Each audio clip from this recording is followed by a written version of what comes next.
नमस्कार. मी Sandeep सत्तेगिरी. Generation gap या पुढच्या आपल्या भागामध्ये आपल्या सगळ्यांचं स्वागत करतो. आजचा विषय हा प्रत्येक घराघरामधला आहे. प्रत्येक घरामध्ये या विचारांची आठवण होते. तर तो विषय आहे, मी बोलायला शिकविले आणि मलाच बोलायला शिकवले जाते. थोडासा विषयानुसार तुमच्या लक्षात आला असेल. साधारण मुलगा किंवा मुलगी जन्मायला आल्यानंतर 1 ते 2 वर्षामध्ये आईबाप आपल्या मुलाला किंवा मुलीला बोलायला शिकवतात आणि साधारण 5-6 वर्षापर्यंत ते व्यवस्थित बोलायला लागतात. आणि ते बोलणं कंटिन्यू त्यांचं राहावं, त्यांच्या प्रत्येक प्रगतीमध्ये आईबापांचा आनंद असतो. ते प्रत्येक बोलण्यामध्ये आईवडील त्याच्या बोलण्याचा किंवा तिच्या बोलण्याचा आनंद लुटत असतात. साधारण 25व्या वर्षापर्यंत शिक्षण संपून नोकरीच्या प्रवासाला मुलगा किंवा मुलगी लागते. मग तो चांगला एक मुलगा, चांगला एम्प्लॉई, चांगला नवरा, चांगला बाप, चांगला सासरा आणि सरते शेवटी चांगला आजोबा बनण्याची धडपड ही साधारण 60पर्यंत असते. मुलीच्या बाबतीत चांगली मुलगी, व्यवस्थित मुलगी, व्यवस्थित सून, व्यवस्थित बायको, चांगली आई, चांगली सासू आणि चांगली आजी बनण्यापर्यंतचा प्रवास हा साधारण 60च्या आसपासपर्यंत असतो. तर या टप्प्यामध्ये काय होतं, आता जी नवीन जनरेशन आहे त्या जनरेशनचे प्रॉब्लेम सोडवण्याची पद्धत किंवा विचार करण्याची पद्धत ही आपल्यापेक्षा खूप निराळी असते. आपल्या पिढीतल्या लोकांच्या, पुन्हा मी सांगतोय, साधारण 50 ते 60पर्यंतची पहिली पिढी असेल जन्मलेली, 60 ते 70ची पुढची आणि 90पर्यंतची, 85-90पर्यंतची पिढी एक. अशा या पिढी ज्या घरात एकत्र असतात त्या घरामध्ये कधी कधी सांगतोय मी की ह्या गोष्टींची भावना होती. आजची मुलं म्हणतात, आई तू जरा थांब, मी विचार करतो, माझं मी बघतो, तू नको पडू, बाबा तुम्ही नका बोलू, मी बघतो. तर अशा वेळेला काय होतं, आई किंवा वडील त्याच प्रवासातनं गेलेले असतात म्हणून ते सजेस्ट करायला जातात. पण आजची पिढी त्याला कधी कधी मान्य असत नाही.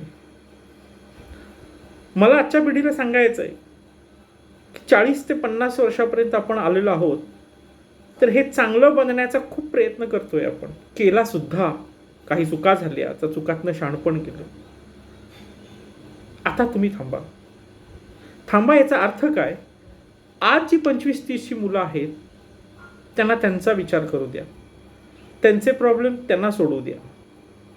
प्रत्येक प्रॉब्लेमचं ओझं आपण घेऊन जाणं आणि आपल्या मनाची शांतता भंग करणं हे कितपत योग्य आहे. आपल्या मनाची शांतता सुद्धा भंग होते. आपण जर तो प्रॉब्लेम सॉल्व्ह करण्याचा प्रयत्न केला विचारलेला नसताना, आणि त्यांचीही मनशांती ढासळते. आणि हे आज प्रत्येक घरामध्ये दिसतं की मुलांचे प्रॉब्लेम किंवा मुलींचे प्रॉब्लेम आई वडील आपला समजतात आणि ते सोडवण्याचा प्रयत्न करतात. ते त्यांच्या वेनी सोडवण्याचा प्रयत्न करतात. पण कदाचित ती पद्धत आता बदललेली असते आणि या बदललेल्या पद्धतीचा त्रास हा थोडा बहुत दोघांना होत असतो. तर माझं प्रामाणिक असं सांगणं होतं की जे जुन्या जनरेशनचे लोक आहेत, की ज्यांची आज 50-55च्या पुढची वय आहेत, त्या लोकांनी या मुलांच्या प्रॉब्लेमकडं थोडंसं दुर्लक्ष करावं. दुर्लक्षच केलेलं बरं. कारण ते प्रॉब्लेम, त्याचं रूट कॉज, ते त्यांचे प्रॉब्लेम असतात, त्याचं रूट कॉज त्यांना माहिती असतं. ते कसे सोडवायचे असतात त्यांना माहिती असतं. त्यांच्याकडे ऑलरेडी प्लॅन असतो. कदाचित ते तुमच्याकडं मदत मागतील, त्यावेळेला जरूर आपण मदत करा. पण त्या प्रॉब्लेमचं पूर्ण रूट कॉज समजून घेतल्यानंतर. काही वेळेला काय होतं, प्रॉब्लेम आपण अर्धवट ऐकतो आणि आपलं सोल्युशन द्यायचा प्रयत्न करतो आणि त्यावेळेला दोघांनाही त्रास होतो. तुम्ही खूप चांगले बनतच 50-60 आलेला आहात. आता तुम्हाला चांगलंही बनण्याचं सर्टिफिकेट कोणी देणार नाही ना. तुम्ही खराब असल्याचं जरूर मिळेल, पण चांगलं असण्याचं सर्टिफिकेट मिळणं खूप दुर्मिळ आहे, कठीण आहे. अशा वेळेला शांत बसणे प्रेफर करा. आपला एक 60च्या पुढचा मित्रपरिवार जमा करून त्यांच्याशी हितगुज करणे पॉझिटिव्ह. पुन्हा सांगतो, मी बरेचसे असे सिनियर सिटीजनचे ग्रुप बघतोय की त्या ग्रुपमध्ये फक्त आपला मुलगा कसा चुकीचा आहे, सून कशी चुकीची आहे, मुलीचं कुठं चुकतं, ह्या प्रश्नांच्या शिवाय कोणतीही चर्चा केली जात नाही. आपल्याकडे चर्चा करण्यासारखे विषय खूप आहेत, खूप विषय आहेत आपल्याकडं. खूप सिनियर सिटीजनचे लोक ह्याच्यामध्ये खूप वेळ घालवतात.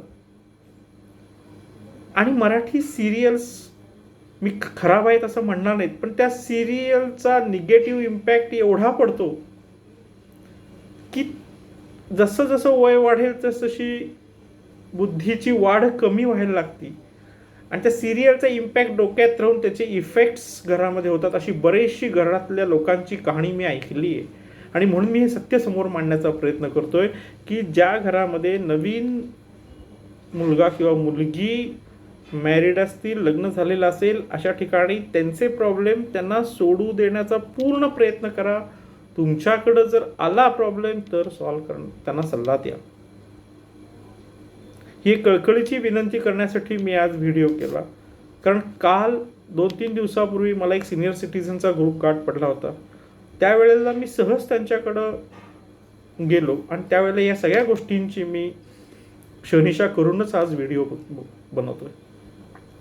तर कृपया तुम्ही तुमचं चांगुलपण सिद्ध करूनच 50-60 आलेला आहात. आता आपल्या मुलांना किंवा मुलींना त्यांचं चांगुलपण सिद्ध करण्यासाठी वाव द्या. ह्याचा अर्थ मध्ये पडून प्रत्येक ठिकाणी माझं मत घेतलंच पाहिजे हा आग्रह करू नका. तो आग्रह केला तर प्रश्न तर सुटेल की नाही माहीत नाही, पण अडचणी नक्की वाढण्याची शक्यता असती. ह्याच्यातनंच बऱ्याचशा गोष्टी आजच्या समाजात आपण बघतोय. तर त्या निगेटिव्ह गोष्टींना आपण तर कारणीभूत होणार नाही ना, असं प्रत्येकाने जर काळजी घेतली तर मला वाटतं प्रत्येक कुटुंब सुखी होण्यासाठी खूप मदत होईल, म्हणजे सुखी होईलच. तर ही एकमेव व्हिडिओ बनवण्याचा उद्देश होता की जरी तुम्हाला बोलायला शिकवलं जातं आज,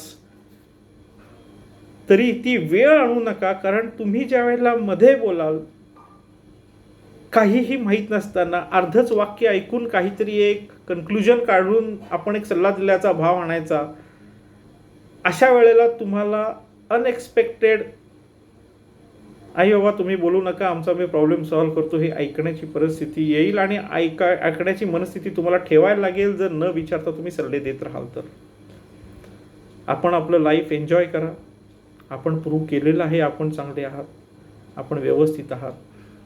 ज्या चुका झालेल्या आहेत की थोडक्यात नोकरी करताना किंवा बिझनेस करताना आपल्याला वेळच मिळाला नाही फिरण्याचा, गप्पा मारण्याचा, मजा करण्याचा, त्याच्यामध्ये वेळ घालवा. खूप आनंदी जीवन जगा. कुणालाही डिस्टर्ब होणार असं नका बोलू आणि नका वागू. धन्यवाद.